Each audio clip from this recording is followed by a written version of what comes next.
Boa tarde, turminha do quinto ano, tudo bom com vocês? Vamos dar continuidade ao nosso livro 4 de História. Com seu livro em mãos, abra na página 15, que tem por tema dias 13 de maio e 20 de novembro como marcos de memória.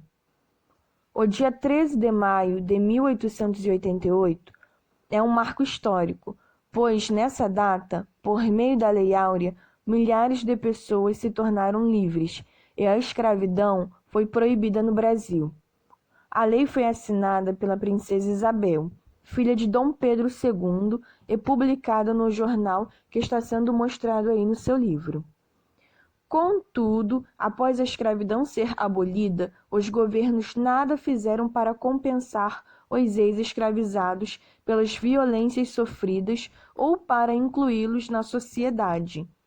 Depois de se tornarem livres, a maior parte dessas pessoas não tinha emprego, terras ou dinheiro para começar uma nova vida. A página 16 vem dizendo que o Dia Nacional da Consciência Negra pode ser compreendido como um desdobramento dos movimentos sociais ligados ao protagonismo da população negra brasileira.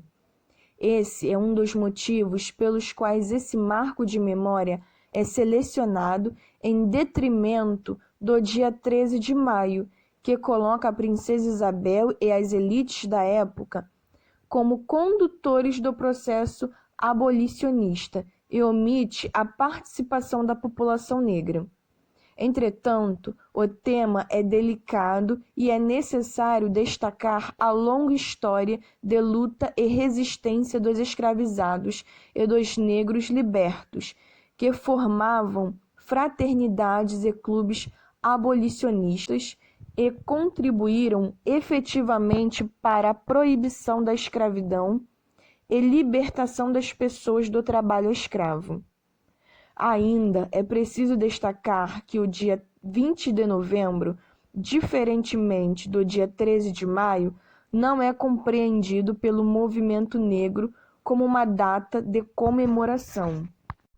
Trata-se de um dia marcado por reflexões e atos que visam conscientizar os brasileiros sobre quanto a população negra ainda sofre com as desigualdades e o preconceito.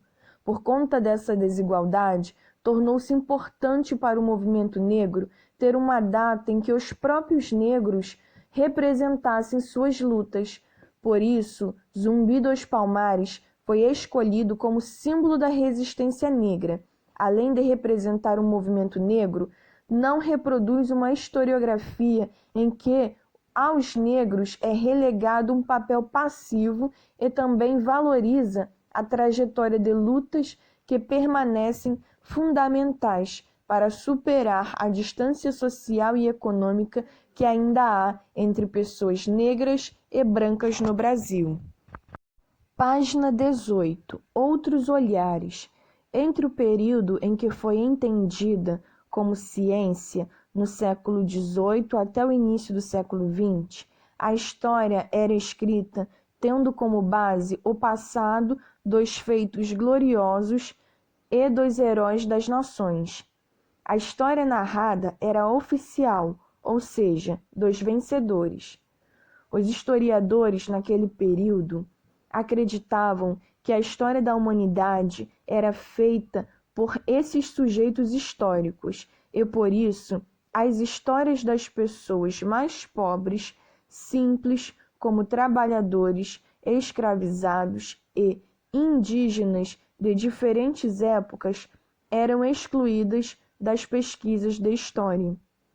Contudo, o foco da produção historiográfica mudou de perspectiva quando se compreendeu que outros grupos sociais também podem ser entendidos como agentes históricos.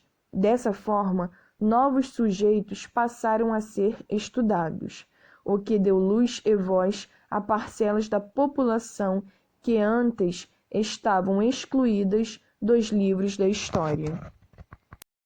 A página 21 entra no capítulo 8, por tema Patrimônios da Humanidade. Nós já estudamos sobre isso na disciplina de arte, então vamos relembrar aqui na disciplina de história. Nas últimas décadas, o interesse pela preservação, identificação e divulgação dos patrimônios se ampliou. A concepção de patrimônio ultrapassou a ideia de preservar monumentos históricos e passou a abranger também o resguardo de bens imateriais e naturais. A lista de países signatários da Convenção do Patrimônio Mundial Cultural e Natural, realizada pela Organização das Nações Unidas para a Educação, a Ciência e a Cultura, em 1972, também foi ampliada e atualmente conta com 192 nações. Esse interesse se relaciona diretamente com a preocupação em preservar elementos fundamentais para a humanidade, como a biodiversidade e a diversidade cultural de povos. A preservação dos bens culturais deixou de ser uma responsabilidade e obrigação de cada país exclusivamente e começou a ser entendida como algo a ser pensado em abrangência internacional com a atuação da Unesco. A palavra patrimônio se origina do latim, língua dos antigos romanos, referindo-se ao conjunto de bens pertencentes a uma família. Na atualidade, esse sentido ainda é empregado no caso dos bens materiais de uma pessoa, família ou até mesmo nação. As riquezas de um povo também são consideradas patrimônio, estando vinculadas à sua história e aos seus modos de ser e viver. Alguns bens culturais são importantes em escala global e não apenas para um país, visto que representam a cultura e a experiência da diversidade humana. Por conta dessa relevância, que pode ser histórica, identitária, quanto à beleza excepcional ou à raridade, esses bens são reconhecidos como patrimônios, riquezas e heranças que devem ser preservados para as próximas gerações. A página 22 traz algumas características dos patrimônios da humanidade. Vocês sabem que existem mais de 1.000 patrimônios da humanidade reconhecidos. Geralmente, esses patrimônios são classificados como culturais materiais, culturais imateriais ou naturais. Os patrimônios culturais materiais são os bens que têm existência física, ou seja, são palpáveis, que podem ser tocados. Construções, monumentos, sítios arqueológicos, centros históricos de cidades e objetos são exemplos desse tipo de patrimônio. Patrimônios culturais imateriais. Os bens culturais imateriais são chamados de intangíveis, pois não podem ser tocados, ou seja, não têm existência física, são práticas e expressões da cultura dos povos. Por exemplo, danças, pinturas corporais, rituais, cerimônias, festivais, entre outros. Um exemplo de patrimônio cultural imaterial é o samba e a capoeira aqui no Brasil. A página 23 vem falando sobre os patrimônios naturais. O ser humano faz parte da natureza e depende dela para sobreviver. Algumas paisagens naturais, seja por sua rica biodiversidade, seja por sua beleza e raridade, tornaram-se patrimônios naturais de toda a humanidade.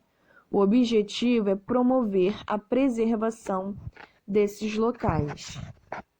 Finalizando com a página 27, que tem por tema a Unesco e os patrimônios da humanidade. A Unesco é o órgão mundialmente responsável pela implementação da Convenção sobre a Proteção do Patrimônio Mundial Cultural e Natural, adotada pelos Estados-membros desde 1972. Esse órgão desenvolve atividades para proteger e conservar os patrimônios reconhecidos no mundo, bem como é o responsável pela inserção de bens na lista de patrimônios mundiais. Para que um bem seja incluído na lista, a solicitação deve ser feita aos governos dos países signatários dos acordos patrimoniais. Posteriormente, uma comissão organiza uma votação pelo reconhecimento do bem cultural ou natural como patrimônio e, então, uma vez por ano, aprova a solicitação conforme critérios que podem ser encontrados no site brasileiro da Unesco. Nessa página, você pode observar as 7 maravilhas do mundo. São elas: Machu Picchu, no Peru, Taj Mahal, na Índia, Grande Muralha, na China, Coliseu, na Itália, Chichén Itzá, no México, Petra, na Jordânia, Cristo Redentor, no Brasil. Crianças, nós finalizamos mais uma aula, mais um conteúdo. Fiquem com Deus e beijinhos.